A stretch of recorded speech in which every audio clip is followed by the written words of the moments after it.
Let us see classification of steam turbine. So on different criteria it is been classified. So first one is classification according to action of the steam on moving blades. So out of which the first one is impulse turbine. So here the steam is completely expanding in the nozzle itself, and the steam is going to attain a high velocity and then impinges against the blade, means it's going to strike against the blade, and this results in an impulsive force which sets the rotor to rotate. That's how it works. Whereas in reaction turbine, steam is not going to expand in the nozzle. It is going to expand as it flows over the rotor blades. So that's why we can say here that blade itself is acting like the nozzle. So first one, steam is expanding in nozzle. Second one, it expands as it flows over the rotor blades. So second criteria is according to the type of flow of steam. So we need to mainly say the direction of the steam flow here. So first one is axial flow type. In this, what happens is the steam flows over the blades in a direction parallel to the axis of wheel. Or in simple terms, if I say, here the steam flows parallel to the shaft. That's it. In radial flow type, okay, blades are arranged radially, and hence steam enters at the blade tip nearest axis of the wheel and flows towards the circumference. Or in simple terms, if I say, here the steam runs around a shaft. In first one, steam flows parallel to the shaft, and in second one, the steam runs around a shaft. That's a major difference. Now next one is a classification which is going to be a major classification, because all the other turbines we are grouping under this, out of which the first one is condensing and non-condensing type. So this can be a separate question for your exam. What is condensing and what is non-condensing type? So in condensing type, as the name suggests, okay, so already in the layout of steam power plant I have told you once, but I'll repeat once again.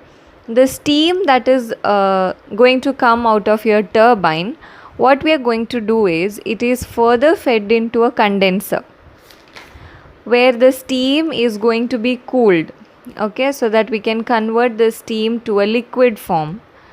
Again, it can be further used. So this water we can pump it back to the boiler. Whereas in non-condensing type, exhaust steam, whatever is coming out of the turbine, we are directly discharging it to the atmosphere. We are not going to use it once again. And the pressure of this discharged steam mainly is going to depend on the load, and that's why it is also termed as a back pressure steam turbine. Okay. We'll see the next one, which is a central station turbine. It's not center, it is central station turbine. So how are we going to classify this one? Here we are mainly concentrating on the speed at which the turbine is going to drive the alternator. So here it is going to drive the alternator at 3000 rpm and is having a capacity from 16 to 1500 megawatt. Okay, next type is reheating turbine. Reheating turbine is a type of condensing type, because again the steam after partial expansion it is fed back to the boiler for further use. Next type is superposed or topping turbine. These are again non-condensing type. So what is the speciality of it? It is installed in low pressure steam plant. So we are directly discharging the exhaust steam at atmospheric pressure. Next one is a back pressure steam turbine. Back pressure steam turbine, I've already told you, it is a non-condensing type itself. Okay. where we are directly discharging the steam to the atmosphere. And mainly here, the back pressure steam turbine, we are using it for the industrial process, where like especially we are using it in low or medium pressure steam plant. Next one is bleeders or extraction turbine.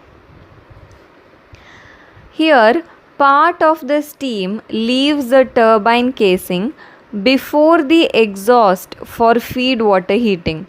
So just correct the sentence in your notes.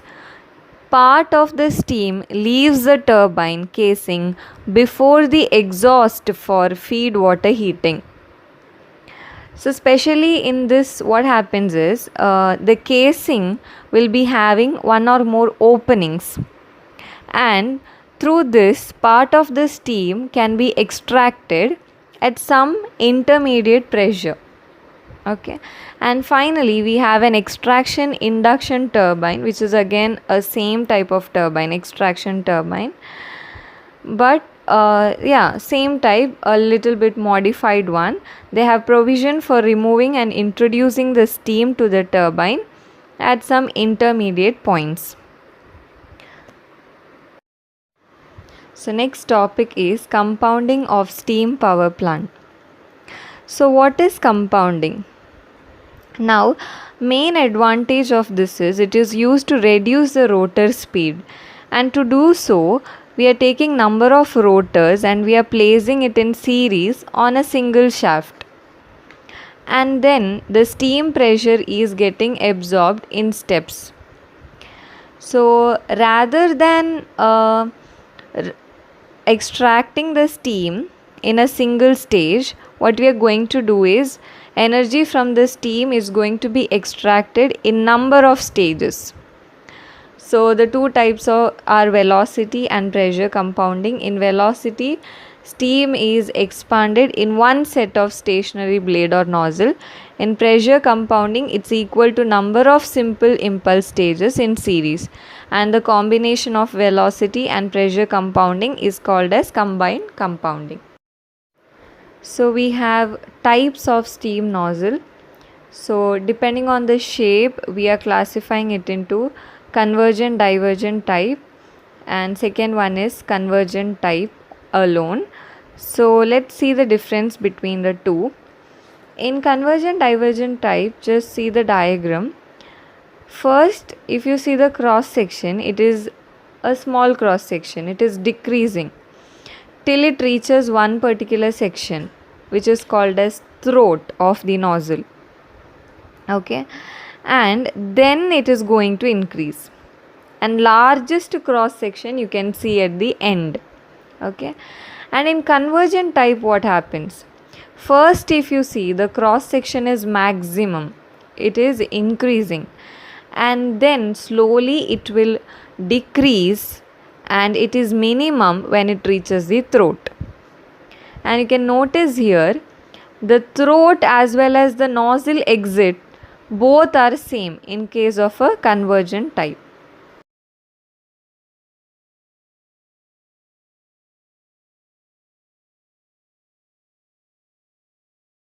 So next topic is fuel combustion and combustion equipment.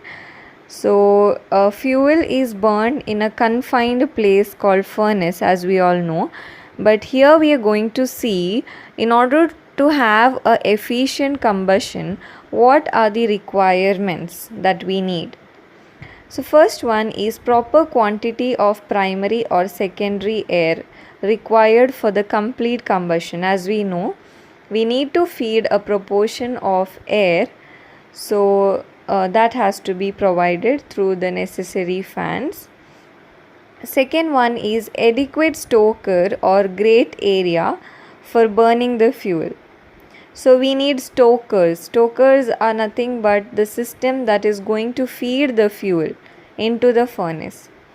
And grate means again it is present in the furnace for supporting your solid fuel, or grate can also allow the air to admit into the furnace. That's further required for the combustion process.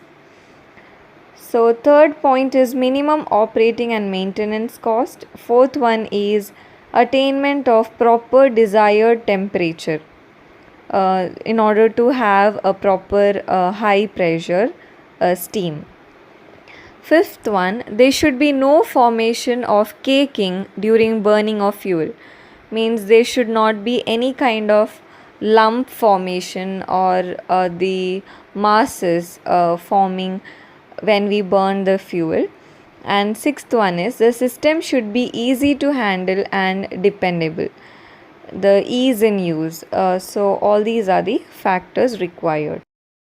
So let's move on to the next topic, which is the two types of firing. So the first type is solid fuel firing.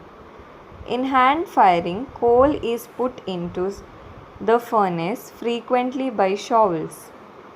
Now solid fuel firing means something we are doing manually by the help of shovels. What are these shovels? It's nothing but the tool that is used for the digging and lifting purpose. So we are doing it manually. We are feeding the coal into the furnace manually. Second one, I forgot to add the second type of firing. First one is solid fuel firing. After shovels, you just add there.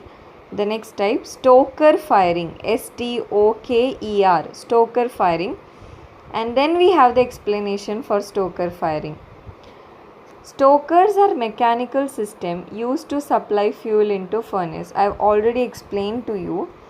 So here we have a system to supply the fuel, and we are carrying it to the furnace, and combustion process takes place. After the combustion, whatever ash is being produced, that we are discharging at the required places, and just go through the advantages and disadvantages of the same.